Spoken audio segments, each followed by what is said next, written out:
চাওক মন জিলাত মই বৰ্তমান উপস্থিত আছোঁ নাগালেণ্ডৰ যি জিলাৰ পৰা যি স্থানৰ পৰা শিৱসাগৰক বিগত 7টা দিন শিৱসাগৰবাসী ককবকাই থকা যি পৰিণাম যি পৰিণতিৰ সৃষ্টি হৈছিল শিৱসাগৰত সেই স্থানত মই বৰ্তমান উপস্থিত আছোঁ।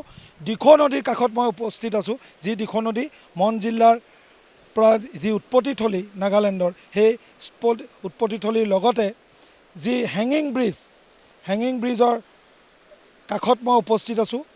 এই হেঙিং ব্ৰিজকো সেই সময় শনিবাৰে যি ভূমিস্খলন হৈছিল সেই ভূমিস্খলন হোৱাৰ পাছত আচলতে যি ধ্বংস ইতিমধ্যে ইয়াৰ ক্ষত বিক্ষত যিসমূহ আছে সেইসমূহ ইয়াত জড়িত হৈ থকা আমি দেখাইছোঁ। ইয়াত স্থানীয় এগৰাকী ব্যক্তি আছে, আমি তেওঁৰ লগত কথা পাতিব চেষ্টা কৰিম। সেই সময়ত কি ধৰণৰ বিভীষিকাৰ সৃষ্টি হৈছিল পুনৰবাৰ শনিবাৰ দিনা কি হৈছিল ইয়াত?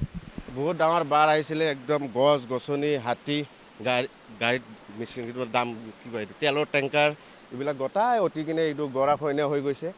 এতিয়া এইখন অলপমান আছিলে মোটামুটি নদীখন সৰু আছিলে, যেতিয়া আগৰ পৰা একদম বাৰ আহি গ'ল ন, পুৰা ৰাস্তাটো পুৰা খোৱাই লৈ গ'ল। তাৰপিছত দলংখনত যিটো পুল তালৈকে আছিলে তাৰ পৰা গোটাই উখুৰাই লৈ গৈছে বানে আহি।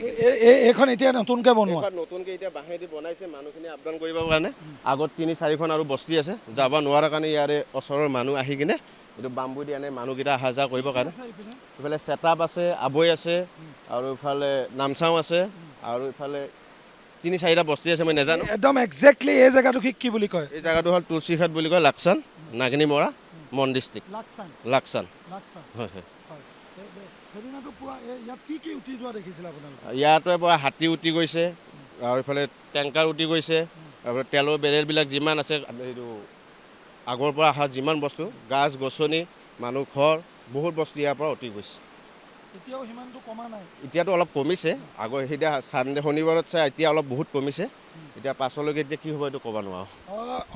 ইয়াত থকা ভাইটিজনে আচলতে অত্যন্ত ভালকৈ সেই বৰ্ণনা কৰিলে। আমি নাগা লোকসকলৰ পৰা আমি বৰ্ণনা কৰিছিলোঁ।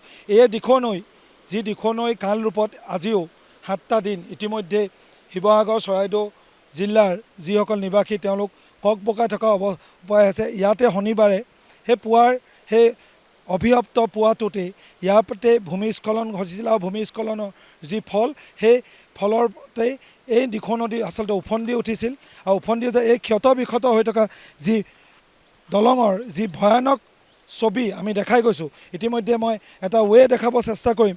মই মুন্নাকাক ছিকিউৰলি থাকিব কওঁ অনুৰোধ জনাম। ইয়াৰ যি আচলতে কানেক্টিভিটি আছিলে সেই কানেক্টিভিটি অট'মেটিকলি নাইকিয়া হৈ গ'ল। ইয়াৰ মূল যি হেঙিং ব্ৰিজ, ইয়াত লোকেলসকলে ঝুলনা দলং বুলি কয় নাগা লোকসকলে, সেই সম্পূৰ্ণৰূপে আচলতে উটুৱাই লৈ গ'ল।